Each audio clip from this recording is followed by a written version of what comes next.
He made the whole world laugh, but he couldn't make himself smile. We all thought we knew him. The wild energy, the elastic face, the hilarious impressions. Jim Carrey felt larger than life. He was the man who could light up any room, steal any scene, and turn even the most absurd script into comedy gold. For years, he was our escape, our joy, the guy who made everything seem a little bit lighter.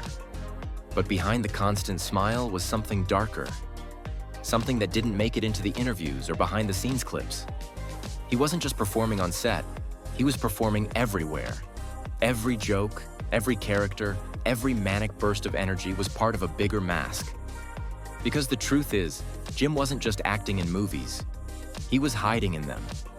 This isn't the Jim Carrey you remember. This is the man who couldn't stop pretending, even when the camera stopped rolling. Because at some point, the line between who he was and who the world wanted him to be completely disappeared. And once you lose yourself in the performance, it's hard to find your way back. In the 1990s, Jim Carrey wasn't just famous, he was unstoppable. He dominated the box office with one outrageous hit after another. Ace Ventura, The Mask, Dumb and Dumber.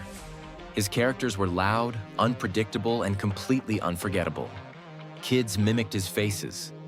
Adults quoted his lines. He was a phenomenon, a household name, and eventually one of the highest-paid actors in Hollywood, pulling in $20 million per movie. But while the world was laughing, no one noticed what was really happening. Those wild, over-the-top characters weren't just performances, they were shields. They weren't his escape from reality. They were his way of hiding from it. Behind the scenes, the man who made millions laugh was quietly struggling with something no one could see. Years later, Jim said something that made it all painfully clear. Depression is your body saying, I don't want to be this character anymore. And suddenly, it all made sense. Jim Carrey's personal life was quietly unraveling. Behind the success, the fame, and the spotlight, things were falling apart. His relationships were failing. He spent long stretches in isolation, and the depression he had battled for years only deepened.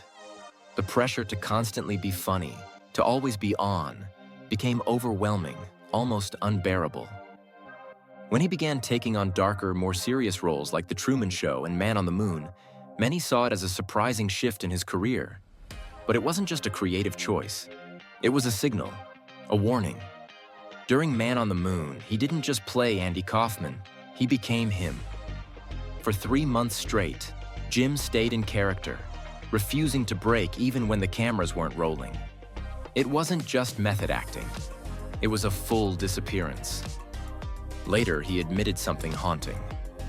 Jim Carrey didn't exist during the making of that film. He had lost himself in the role, and disturbingly, he liked it.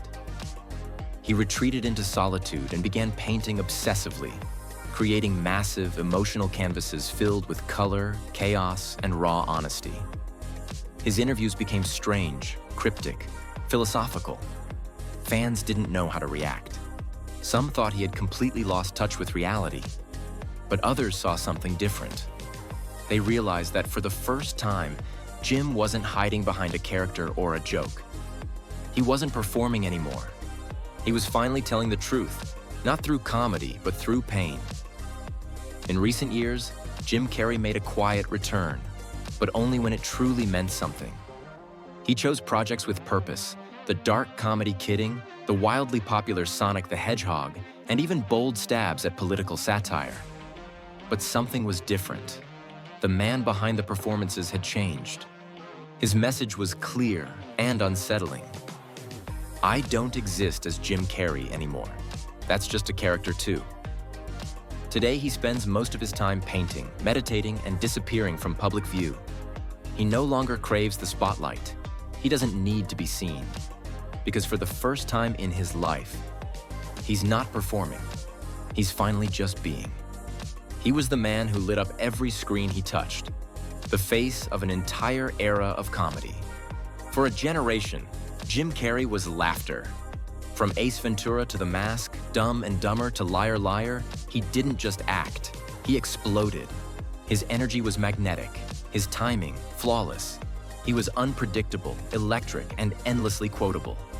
Kids idolized him. Adults laughed until they cried. Studios handed him $20 million checks because they knew if Jim Carrey showed up, the world would watch. But while the world was laughing, Jim was slowly disappearing. Off-screen, things looked very different. Behind the jokes, the wild voices, and the over-the-top characters was a man in pain.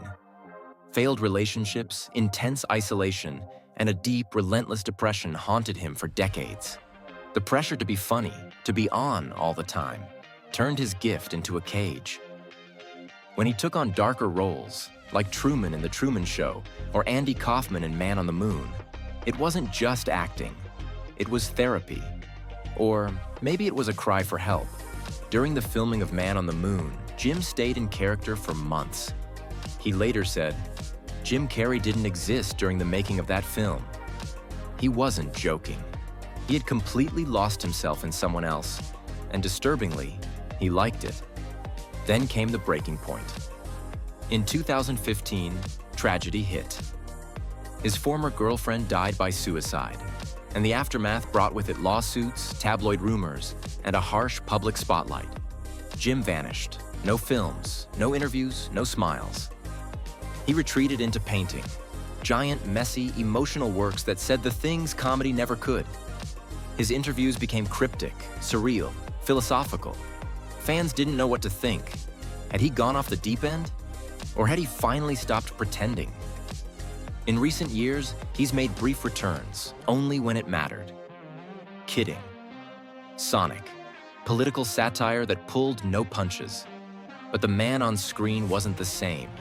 His eyes were different. His message was different. And when he said, I don't exist as Jim Carrey anymore, that's just a character too, it became clear.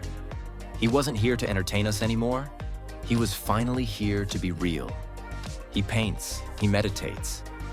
He lives mostly in silence now. And for the first time, he's not performing. Not for Hollywood. Not for us. Not even for himself. Because the man who made the world laugh was crying inside the whole time.